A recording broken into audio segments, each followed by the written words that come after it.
So we're going to prep this panel for paint now. Now the key to any paint sticking, question we always get asked is, how well does it stick? It sticks as good as you prep the surface. So you can see on this bonnet here, it's got cracks in it here, and if we go down here and have a look further where we've done our guard treatment, you can see the layers of paint. This first coat would have been like an E-coat on here, and then there's levels of primer. The truck was originally blue, and then it's been primed and high-filled and was painted purple, and then it's been painted white and maroon. So this has had a few paint jobs. Now, where it's got a crack up here on the bonnet, our concern is that moisture's got down. How far it's gone underneath, we don't know. If we just scuff the top, that still might have some activity there that's going to affect our paint job. So if you've got stuff like that, you're better off taking it down to the metal and making sure that you've got a good surface. Assuming you don't have cracks like that and you've just got a 2-pack paint finish or an acrylic, whatever it is, all you need to do is take the top layer off. You don't need to sand through right back to the metal. You just need to take the top layer off. We're using a 120 grit, which is pretty coarse. You get away with 240. No finer than 240 for what we're going to paint over this. 180 or 240 grit dry paper, and you're just aiming to take the shine off it. So if it's a nice shiny surface that you're prepping, all you want to do is, you can see here, we don't have any shine. Out here where I quickly skated over, you can still see there's a lot of gloss in there. You want to make sure you get rid of all that gloss and get it back so you know the whole thing's been abraded. So another thing to notice on this vehicle is it's a great example of poor paint preparation. You can see here now, it's probably hard to see on the camera, but you can see all these sanding strokes in here which the paint shrunk back. So what looks to have happened is they've loaded it with primer, caked it on, and then painted it probably the next day, and over curing of all the solvents everything coming out, it shrinks back. So they've probably gone in with too coarse a paper. It would have looked great a couple of days after. Months down the track, as it's out exposed to the UV, everything's going to shrink back. So there are some fundamental with paint that you want to do if you're setting up for a nice high-end quality finish, and that's finished with finer papers. So we've got our tray here, or our bed, or our ute tub, wherever you're from. This one's been modified, which this is a good example of worst case scenario of what you're going to deal with. You can see rust coming through. We've got no idea what this black paint is, but to set it up for our textured durable liner coatings, we're going to have to prep it. Now the rust, you've got to get rid of the rust. Think of the rust as active. Unless you sand it off, neutralize it, get it back to raw steel, you don't have a good surface to paint. So in this extreme case, we're going to want to use these coarse sanding wheels, flap discs on the grinder, a wire wheel to get into all the areas. The other alternative is you can take it to a bead blasters, get it sandblasted, so it's all done and it's going to last. If we paint over this rust, what's going to happen is, months down the track, it's just going to keep coming through. You're not going to stop it. So once again, surface preparation is the key. If this was a brand new tray on a truck, you could get away, and it's 2-pack painted finish, you get away with hitting it with 180 grit, getting rid of all the gloss, like we showed you on our bonnet up there, and then that'd set it up for paint. But in this case, we've got to go to the extreme. So if you cannot get rid of all the rust, which is going to be our case in this, we're going to spend far too much time on it. We're not going to be able to get rid of it, and for what we're going to use this vehicle for a single day road race, we're not that concerned. But you will want to use a rust converter. If there's still specks of rust, a rust converter, spray it, neutralize the rust before you set it up, and then you're going to want to put down an epoxy etch primer before we put our paint on. So we've got our homemade Frontiera guard here. We're not going to put any filler on this. We're not going to cosmetically enhance it like the rest of the truck. Its raw beauty is here, which is good for us, but the texture coat is what we want to see, how well it goes over this, what it looks like when it's complete. So there are surface deviations in here where this has shrunk a bit, what have we, gaps and stuff. We're going to paint over it, see what it looks like. So the first thing you need to do is prep your surface. You're going to want 120 grit or 180 grit dry sandpaper. Now keeping in mind, we're applying a texture coat to this vehicle here. It's got a few dents and knocks in it. This is not a perfect paint job we're trying to create on it. And just give it something durable that you can still knock around and the thing's protected. So That's the reason these paints appeal to a lot of four-wheel drive owners. Other areas you could use them though are underbodies, wheelhouses, that sort of thing they're perfect for. But in an exterior application, the car's not going to be perfect, and in this application it's definitely the shot. So what we've actually prepped here is a range of different areas where we've got raw filler, raw metal, a couple of sanded spots that are sanded through. What we've done so far is get 120 on the Wizzy or the orbital sander and take all the gloss off. So something I need to show you down here at this front corner, you can see where there's a matte finish, the car's been sanded, but you see around this corner here, it's gloss finish, which means it hasn't been sanded. So what that's going to mean is adhesion issues down the track. So what we're going to want to do is go around all these surfaces to make sure the paint wraps over.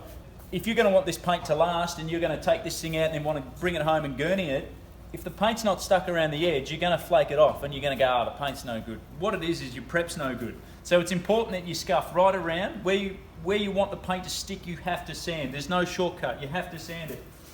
So a couple of things that help with that cheat are these foam sanding pads. We've got a medium grade one here, which you can go around all these edges and just scuff them all, like that. So now you've been around the whole vehicle, everywhere you want the paint to stick, you've sanded. The next thing is to wipe it all down, set it up for paint. We've masked out the windows, everywhere where we don't want paint to stick. If this was a car that I actually cared about the wheels on, what I do is back marks under these arches and down from the rocket to the ground, just so we're painting the exterior. But reality is, this is off-road race truck. We don't care what it looks like under there. So what you're going to want is some prep sol, prep wash, wax or grease remover, whatever you want to call it. We've got a pressure pack version here, or there's a water-based one which is a non-toxic.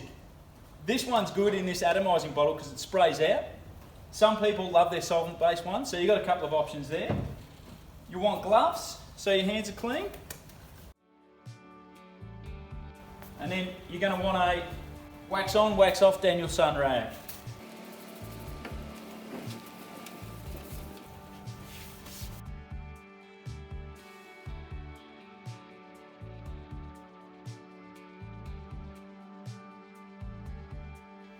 So we've done our prep work, we've gone around, we've made sure everything's sanded, we've wiped over the car with wax and grease remover. Now, everywhere where we've got a rub through, we want to seal. We've got a 1K etch primer here, which we want to target anywhere where there's exposed metal. We're also going to go over the filler in this case. There's a couple of theories here. One is use a 1K etch and just spot prime around any rub through and then go and wet on wet paint over the top. Another theory is still use an epoxy etch on the steel, on the filler. You then run a primer, which you'll want to put 2-3 coats over, let it seal, come back the next day, sand it, feather it out, then it's totally sealed and then paint over. I'd probably go that process if this was a vehicle that you want to last your lifetime. In this case, we're going to test it, and what we do want to see is we're going to spot prime this. Once we put the coatings over, we want to see if they do shadow through. Being a texture coat, I'm pretty confident that they won't, but if it was a traditional paint job in a car, this would be terrible. We can cut a few corners here though with the texture coats, and we're pretty confident. So let's see what happens. So keep in mind here, what I've done is put a light coat on. We'll let that flash and we're going to come back, just put another light coat on.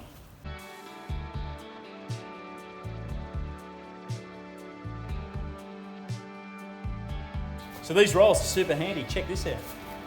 Built-in masking tape. Serrated edge.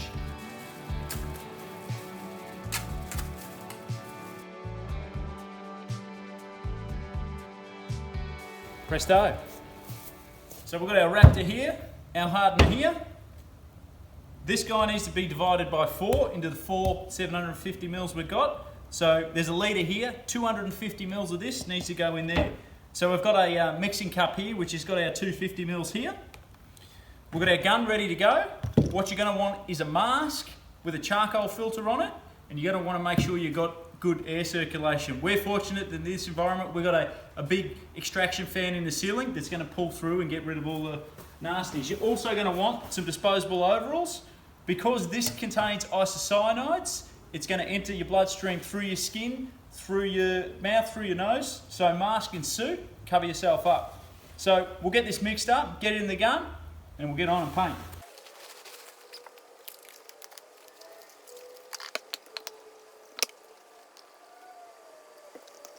Now, before we drop this in here, we're going to want to shake this up. This has probably been sitting on the shelf for a while, so we're going to want to make sure this is all mixed up. And now dump this in. And now this has got a pot life, so you want to make sure you got everything ready to go. This is going to catalyse. So you're giving that a good shake. Simply take off the lid. Get your underbody gun, screw him on. Make sure he's nice and tight, that it's not going to come off. Suit up. Now keep in mind we've already given this a good wipe down. This is ready to go. We're going to apply our first coat. We're probably going to aim for 90% coverage. We're not going to try and flood it and get runs in it. And then we're going to come over with a second coat and make sure it's totally covered. So to set up our compressor, so we've got that set at 70.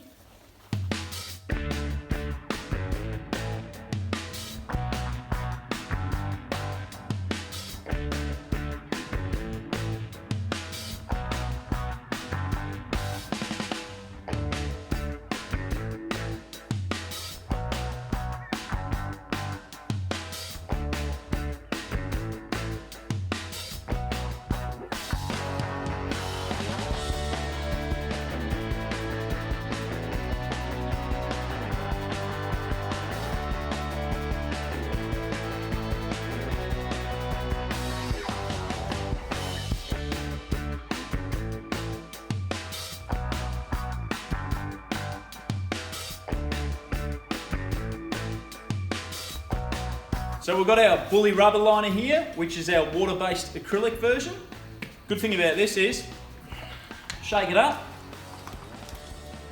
crack the top. It's got a ring pull rubber seal here. Get your gun.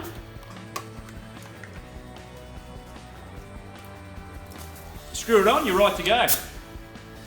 What you'll notice is I'm not wearing a mask either, or suit. The fallout on this one, you don't get much.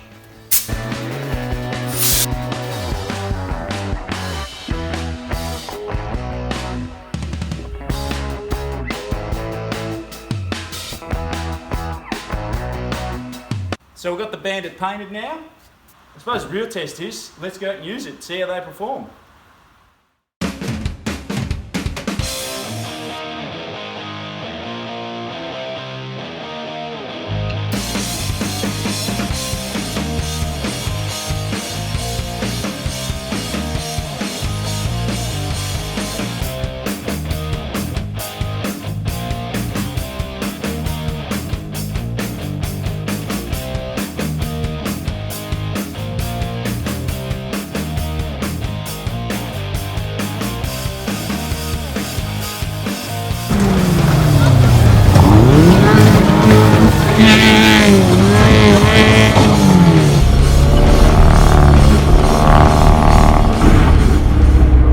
So we've got the Raptor here, and as you recall, we had a whole bunch of finishes here from the top coat paint, sanded through to the multi-layer wedding cake that we had, through to bare steel, and then we left this raw with the spot welds.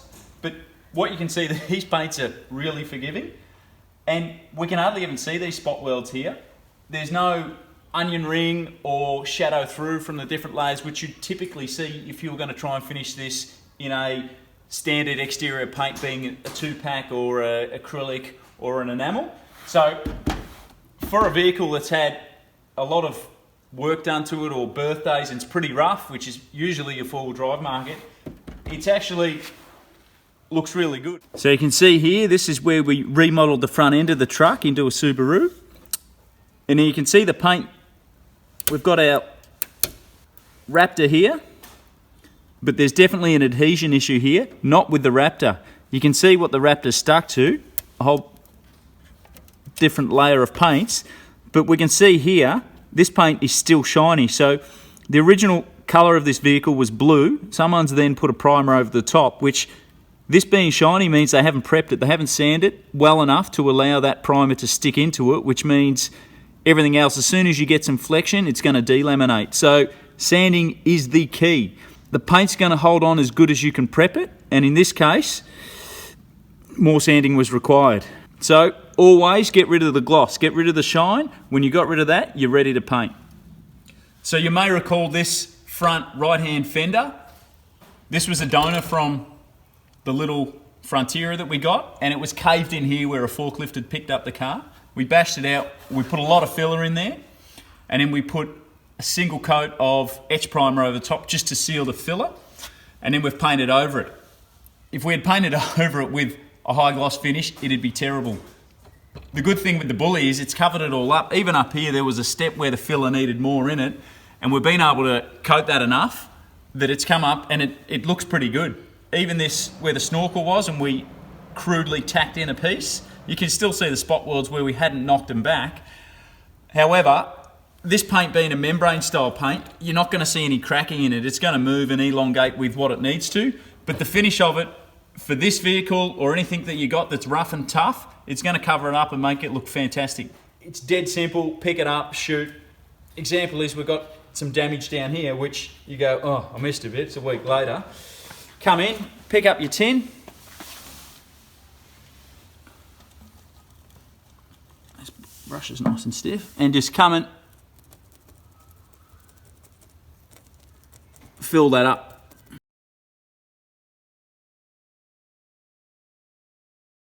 When that dries, we could keep filling up to get it back level. There's no film build limit on this.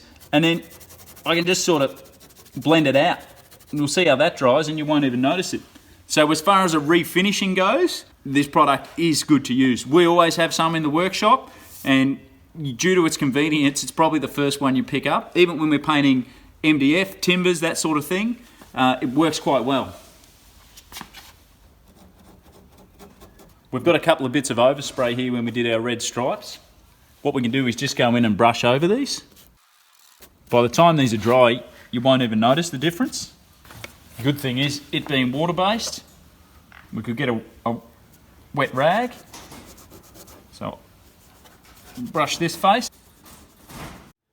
When we took this truck out, it actually looked too good to race for what we had actually intended, which is going to make you look like quite the capable tradesman.